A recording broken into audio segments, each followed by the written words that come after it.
Hey y'all, it's your friendly neighborhood therapist. And listen, I have noticed that if I do a video response with a comment versus stitching, it's better. So that's what I'm gonna start doing when I want to reply to people's videos. So this one, click this comment to go back. That is King Rose World. I love his content. That is my friend in my head, okay? He has been in my lives. I have been in his lives. He is great. Great content creator. Go ahead and give him a follow. Now, this ain't one of the reactions where I disagree with him. I actually agree with everything he said. He is speaking on the current trending news about Anthony Mackie's interview in which he discussed how he raises his sons. Now, here's what I just want to add something that he didn't mention because that was the part that I was going to make my video about. I was going to do a video about this. But now I don't got to talk about a bunch of stuff because he talked about a bunch, but he left out one thing that I definitely wanted to talk about. So let's get into that. So, first off, when it comes to people talking about how they parent, it always causes some kind of reaction. And half the time, what the people are saying they do is not bad or wrong, it's just different. That's it. There is no cookie cutter way to parent. Just note that. There are no parenting experts, there is no cookie cutter way to parent. Every child is different, every parent is different. There are different methods of parenting that work. Okay? And I'm not talking about harmful or toxic or abusive ways. I'm talking about actual ways that work that are just different. The way someone parents is of none of your concern as long as those kids are safe, healthy, and happy. Now, that being said, the Anthony Mackie interview. First of all, as King Roseworld said, certain things are not gender specific when it comes to raising our kids and teaching them.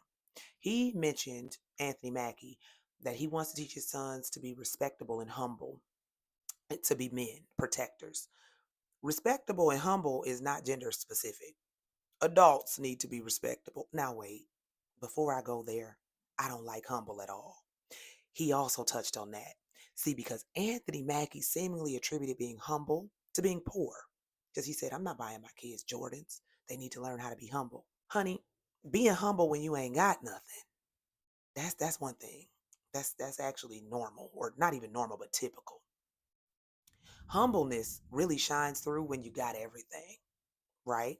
But here's the thing, I don't like the word humble anyway. I never have, especially when it comes to telling black folks to be humble. I just don't like it. I know that humble has some connotation that's okay, but overall, I don't like telling people to be humble. Why should you be?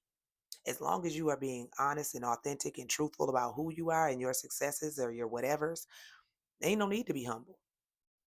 That's just me though. But nonetheless, that ain't the important piece of this. Here's what King Rose World, what you didn't talk about, which I wish you would have, especially coming from a man, is what Anthony Mackie said about the death of the American male. I was a little thrown off by that. He feels like in our society, they have started to kill the American male. Like it is the death of the traditional American man.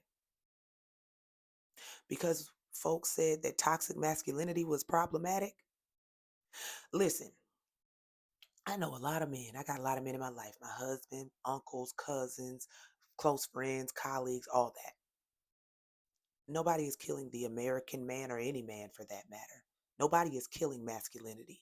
Nobody's doing that. Like that blows me when somebody says something like that, or even when I hear specifically black men say that something is emasculating the black man.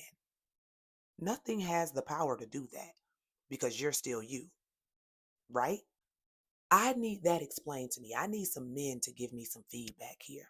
What does it actually mean to be a man to y'all? What does masculinity mean to y'all? Like, I would like to know because this throws me. Recently, Little Nas X, just like this week, I think, put out a new song and video, and I saw the comments and I saw the quintessential. There they go with that same agenda, emasculating the black man. Who is doing that? Nobody can emasculate you without your permission. And then when you say that no, it's the impact and influence that it has on the kids, do y'all know what research shows? Let me tell y'all what research shows. Research has always shown and still does that the greatest influence over a child's life are the people directly in their life: parents, coaches, mentors, teachers, other elders, church members. Those people are the greatest influence over children, have the greatest impact. So if you're present, and you're pouring into these kids, you ain't got to worry about outside influence that much. Outside influence occurs, but yeah, not the way y'all putting on. Mm-mm. So yeah, I just want to know about that part because I didn't understand that.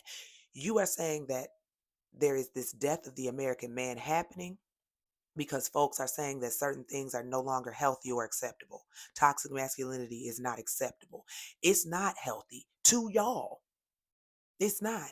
You are saying because people are asking you to be more emotionally intelligent, that that is the death of the American man. You are saying because people are asking you to really be introspective and to go into yourself, do the work, and figure out what parts of manhood are truly manhood and what parts are BS. You are saying that that is the death of the American man. You not saying that. You saying something else, but that's what we like. I don't get it. I need some feedback from some men on this. I wish you had touched on that King Rose world because that's the only part that I was even confused on.